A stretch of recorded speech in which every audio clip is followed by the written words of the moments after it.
The following is rated TV MALSV. It contains strong language, violence, and nudity. It is intended only for mature audiences. Viewer discretion is advised.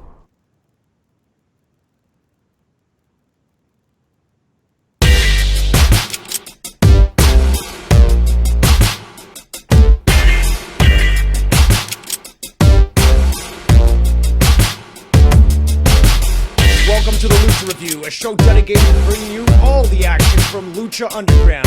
I am the one and only Devious Dave Rose. Today's review covers the El Rey Network broadcast from May 27, 2015.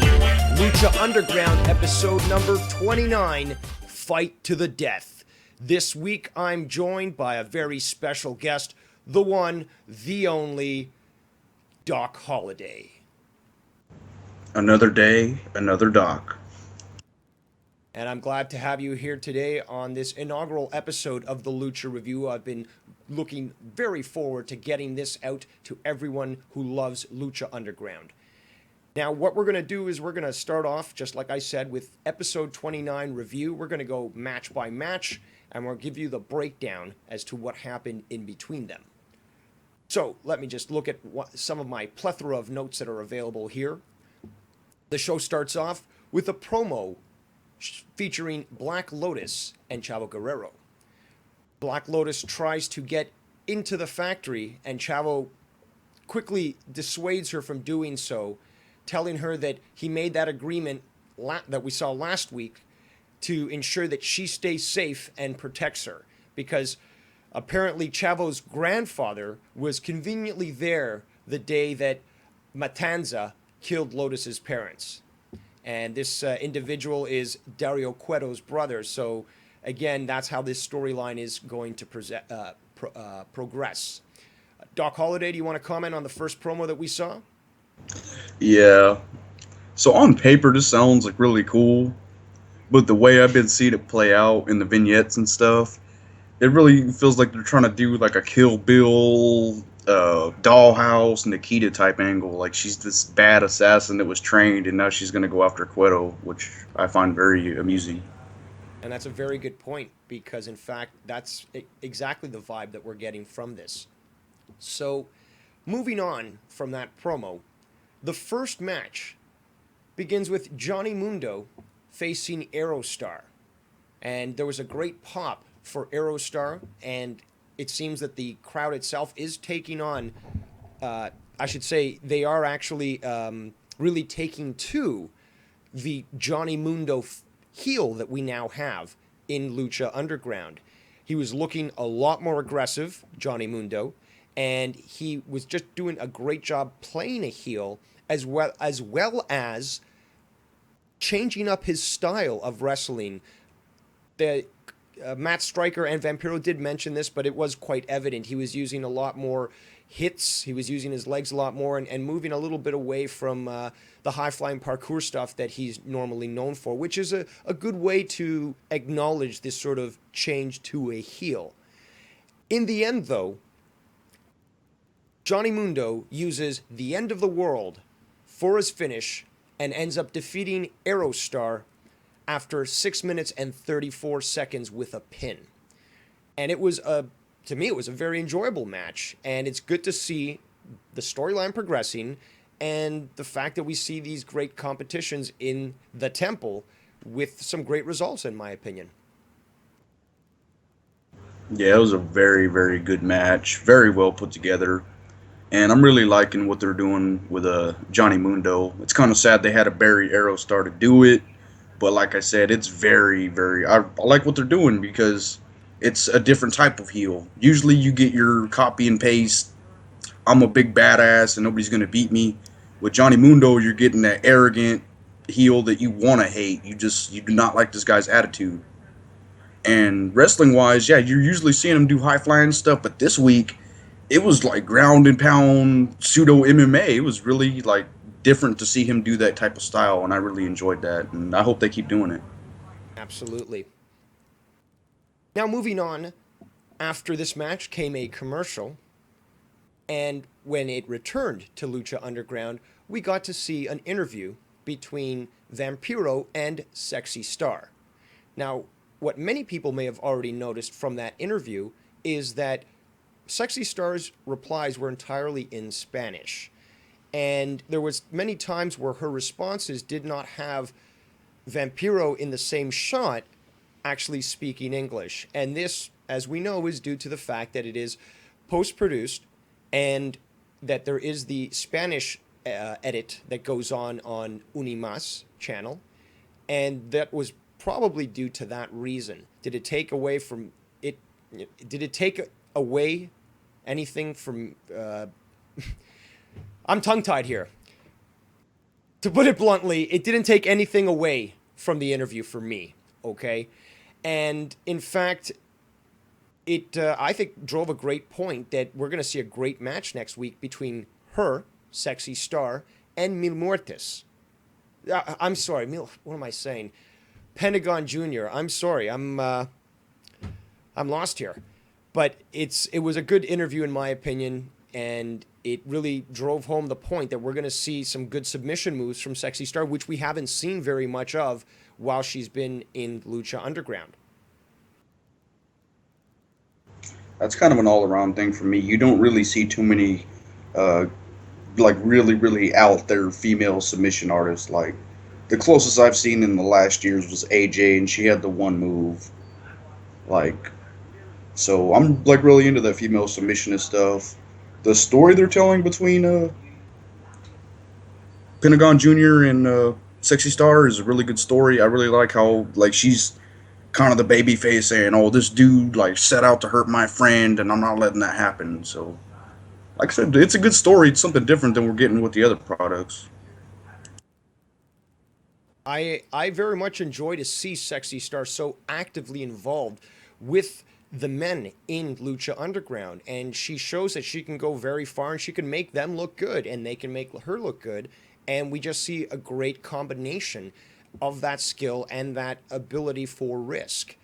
And I just I look forward to seeing her progress further and continue on with some great matches. I know some people might have an issue with that, and I encourage you to put your comments down below.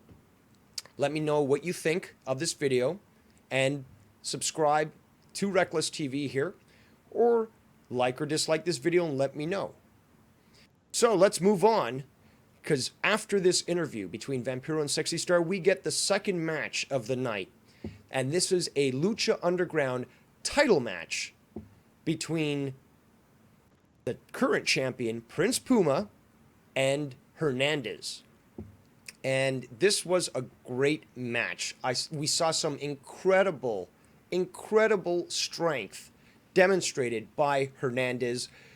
We got some very inspiring and funny moments too, I would say, because you had Puma mocking Hernandez with the way that he struts and stuff, and the way that he was continuing on, and this match was great because we got some great distractions from Conan, and we got the use of a chair smashed right into the face of Hernandez when he jumped out the ring, and it was a very, very enjoyable match, and there was a lot of support for Puma, but in the end, Puma did win over Hernandez after 12 minutes and 46 seconds. Now, again, I might be skipping a few points here because, again, the match was incredible, and I could probably go on for quite some time on this one. But, Doc Holliday, what were your thoughts on this match? Amazing match. Like, I did not expect it to be that good, especially what we were working with. Because on one hand, we got a straight high flyer, real limber Rey Mysterio type, and then on the other hand, you just straight got your old school strongman. But it was really awesome because these guys were, to me, they pushed it to the limit, and there was no blood in this match. And that tells you that was a good show. Like, there was a couple of spots they pulled. I was sitting there, how did they do this? Like, there was this one where there's this little rail-like type thing up high, and Puma just, like, jumped to the top of it, and, like, I'm telling you, you cannot even get, like, good footing on this thing. And he just straight jumped on it, and then did a flip right off it like it was a video game. It was just amazing. And all in all, man, I seen those both of those guys pull out moves I haven't even seen. So if you haven't seen these guys wrestle, I go watch them. I would recommend it. Yeah, there was. I'm just looking over my notes here again. I don't want to convolute this too much here. And again, I encourage you to watch Lucha Underground wherever you can because it is an incredible show. But we did get to see Puma do these great moves where he somersaulted off the railings where the spectators were and landed on his feet and did this great move like throwing Hernandez into those railings and stuff, and it was very, very enjoyable. A great combination of two different styles of wrestling and a great use of the inside and outside of the ring, and just a phenomenal match. And lastly but not least, the last match of the night. It was defined by Katrina as a death match between Mil Muertes and Phoenix. And it was a very good match in my opinion.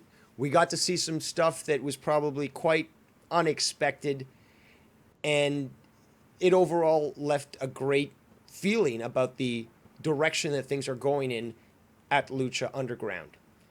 But as I get my notes here, I was just going to mention that we see Mil Muertes come out with Katrina and these three masked individuals, each of them walking a little bit differently, sort of zombie-ish or, who knows, animalistic. These are the same three that actually attacked Phoenix in the locker room after he had that supposed vision of Katrina coming back and letting him know that Mil was coming after him. By the way, I want to quickly say that the way that Katrina pronounces Mil Muertes' name is sometimes a little annoying to me because she calls him Mil, and the Spanish pronunciation is Mil. So that's just a little nitpick for me.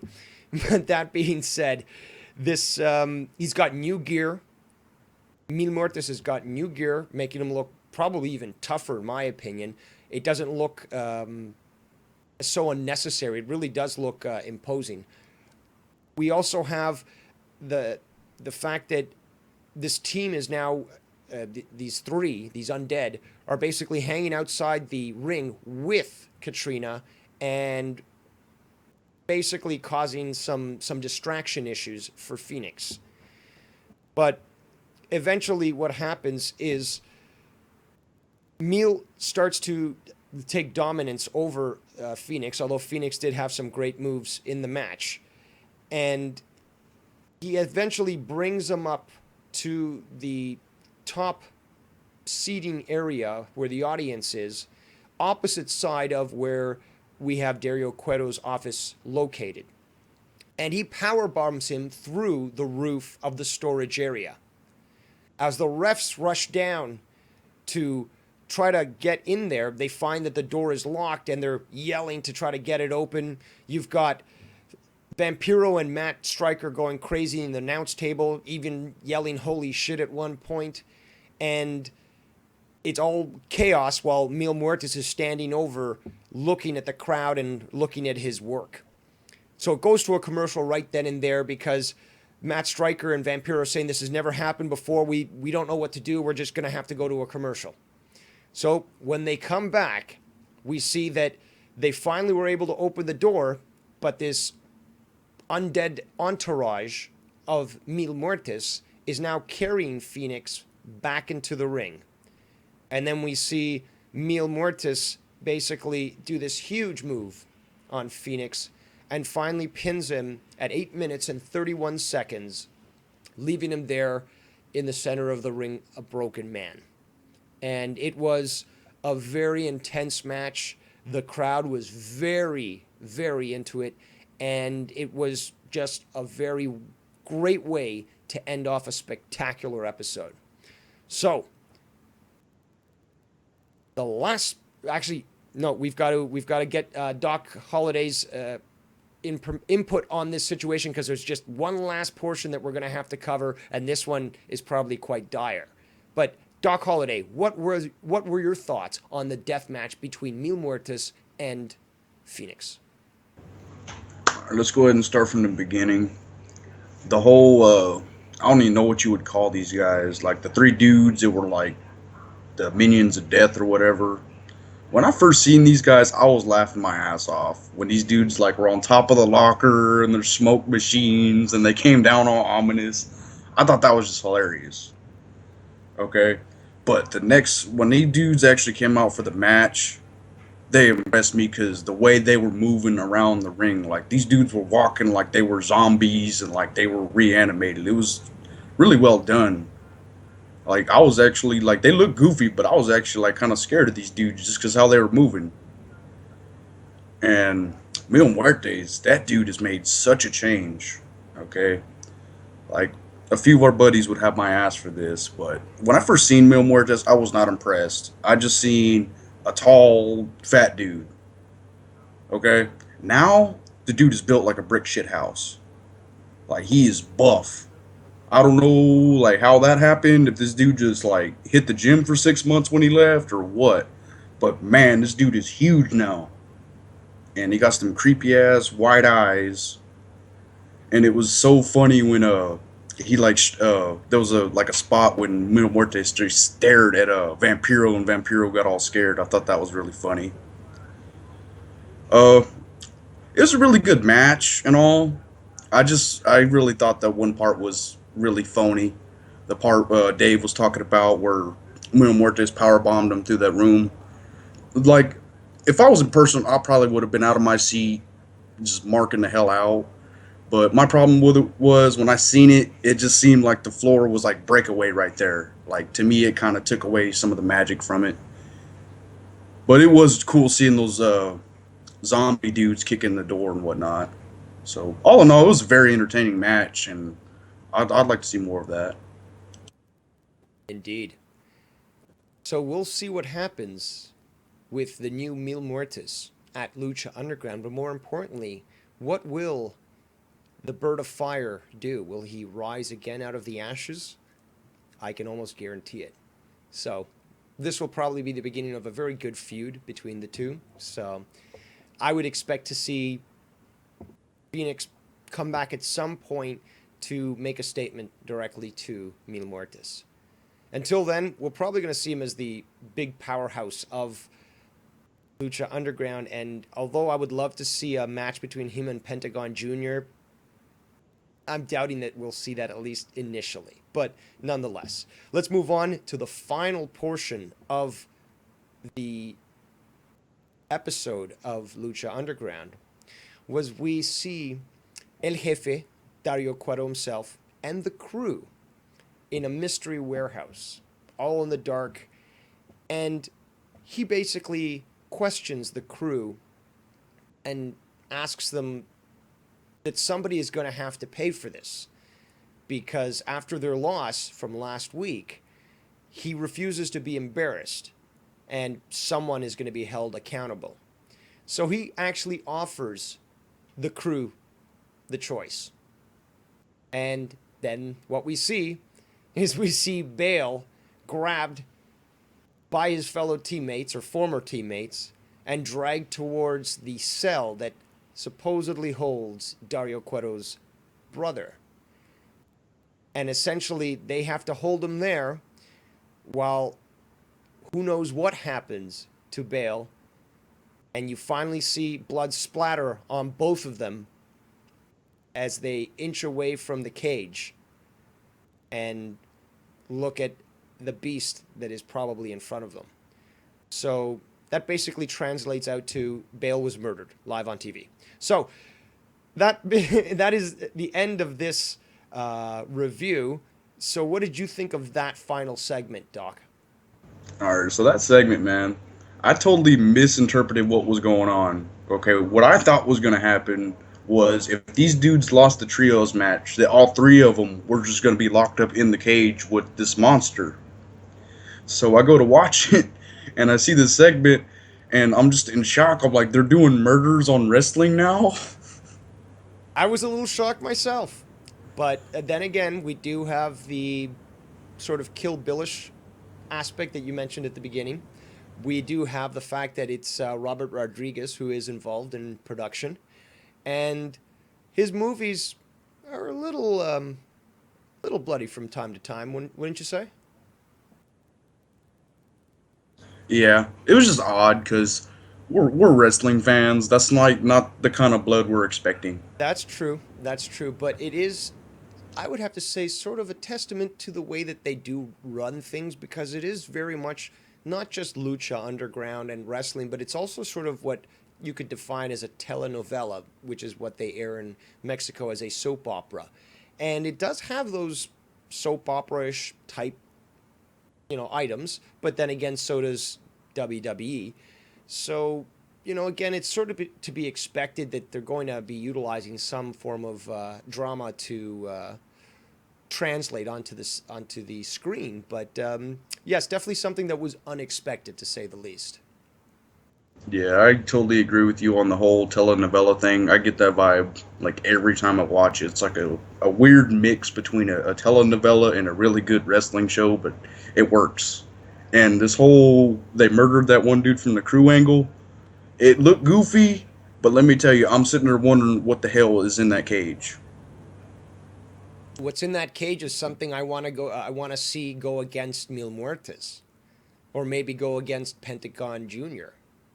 I mean, I want to see an even bigger dominance in Lucha Underground. And we do have some big guys there currently, but I'm thinking they're building this up to be, something big. And, I'm looking forward to it. So, with that being said, we're going to end this first episode of the Lucha Review exclusively here on Reckless TV. Like I mentioned before, be sure to like, comment, and subscribe. And we'll see you next time. This is Devious Dave Rose. Stay devious.